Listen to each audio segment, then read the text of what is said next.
Okay, in my never-ending quest to get you exposed to tools you will have access to at least in your home computer when you leave here, I'm going to do this next demonstration of a cable problem here in SketchUp. And let me explain what I've drafted here. Right here I have made that a rectangle which I extruded and then made a group out of. I did the same thing for that one and copied it over here. And then I put a basic fake plane in front of here because this program does like to find 2D. So if I draft a cable across here, if I do the basic 2D, I know that this cable, I'm going to go right click and erase, right click and erase. That cable there, right, is going to be in 2D. So let me show you how I went about doing that very quickly. This is for students in a number of classes, but basically to make the box, on the bottom, I just clicked rectangle. I started drawing a box, and then I typed over here on the bottom left or bottom right 100 feet, comma 100 feet. Actually, I guess I did 300 feet by 300 feet. So how do I grab things? I go across, I right click on the top, and I erase. So I went from here, started going in the direction I wanted, 300 feet, comma 300 feet. That's a reasonable scale for a cable problem. I then grabbed, edit undo, I'm going to do Control Z works, but I'm going to grab the push or type P. This is the extrude. I start going and I gave it, I guess, 10 feet. Once I did that, it's a great idea to right away make groups in this program because everything tends to grab together. So I went across the top, I right clicked, and I hit a group. You make a group or a component. This puts this now, and if I was smart, I'm going to do this, edit undo group, and if I want to find the middle of things, I have to add that extra line because otherwise it won't find the middle of things. So now I've done that, I can go right click, over the top, make a group. Next thing I did was then make another box. It's going to tend to find, the reason why you did that group is that now it's not going to find too much. So I kind of draw my box and I said 100 feet, comma 100 feet. And then I can again hit P for push. What's great about this program is spacebar clears it. P you don't have to hit even in a spacebar. So I go here, I push 100 feet. You're doing that by keying. I'm going to go across that and grab that. Right click, make a group. Now I went and had the way this program generally works, similar to AutoCAD, I grab first, then M is probably the key in, but I can grab that, go from here to there. I can grab this box, hold my Control key to do a copy, and I now have that problem. Now you notice obviously I have two different problems now, but I'll go ahead and deal with both of them in a second. Now the one thing you want to realize about this program is an important thing besides making a lot of blocks and components is you do want to get used to using layers, especially if you bring in things from AutoCAD. So I'm just going to make this basic one extra layer for now, and that is the plane for cable 1,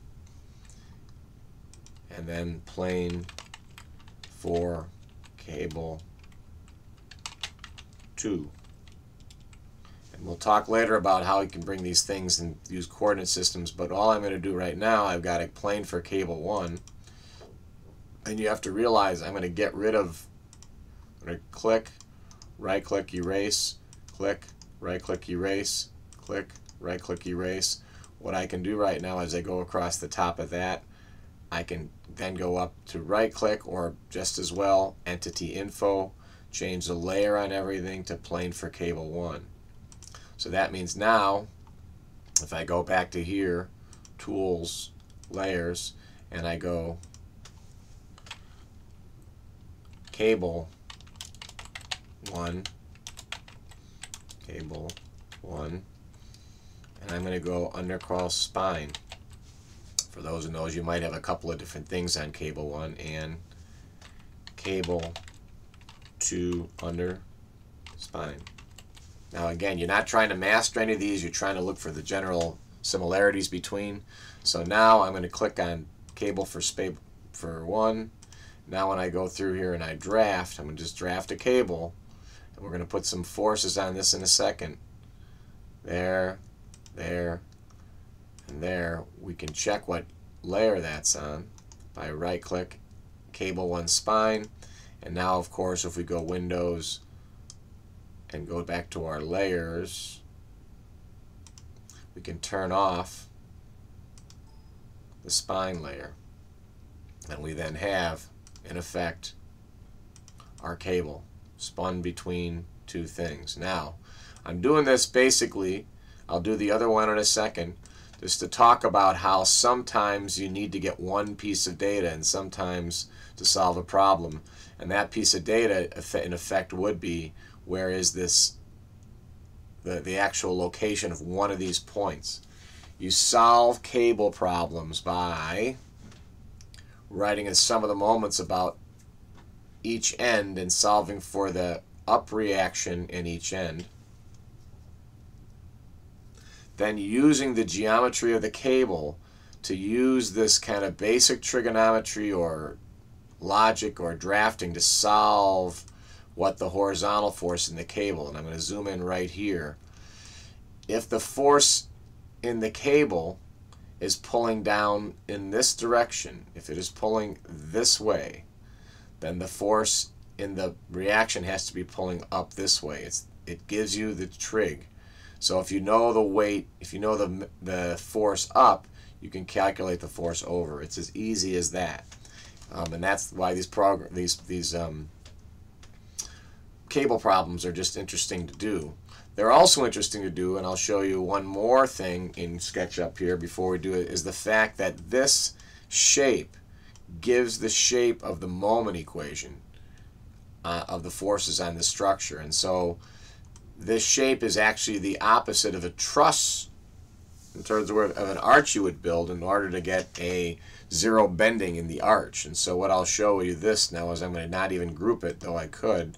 Probably should. I'm going to go across the clock here, right click, make a group, and I'm going to call that group, give that a name actually. That group is going to be cable 1.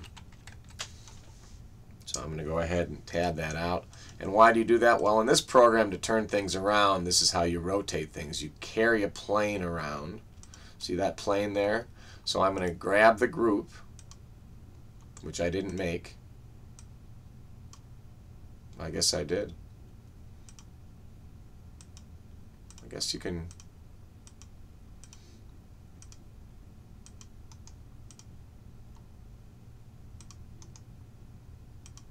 I must have drafted it twice. Now I've got the group. I'm going to grab the group.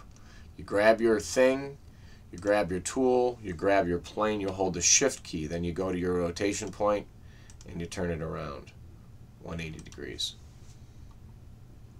I'll do that in a second.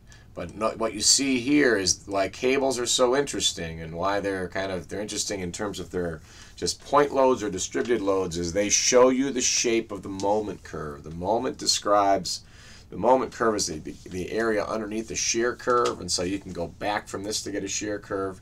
They more or less can be used as a thought process to solve for the bending moment. So I'm going to take and put that back again. Once again, in this program, you grab first, and then you go to your tool, then you go to your plane, you hold the shift key to hold the plane, you go to your turn point, you turn it back around 180 degrees. All right. Now, lots of different things to do in this program. Sometimes we don't need to shift coordinates. The shifting a coordinate system gives me nothing but a hassle in here, so I'm going to just at the moment go ahead and turn off the axes so you can see that. So we have a basic cable problem here. Now that cable could be any number of things, but we have a distance between. I'll show you ahead. You can, as you've learned, some of you I believe have learned how to do dimensioning. So I think you can grab from here across. Sorry, I'm grabbing the wrong one. That's the annotation tool. I can grab from there to there. I've got 200 feet across, and I can grab from here to there.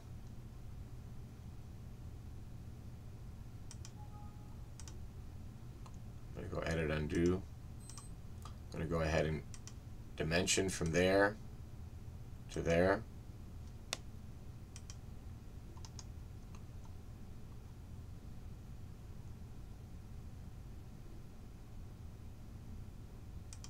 And I'm going to go ahead and dimension from here across. Holding plane is a shift. Thanks for listening. We'll do a little bit more in a bit.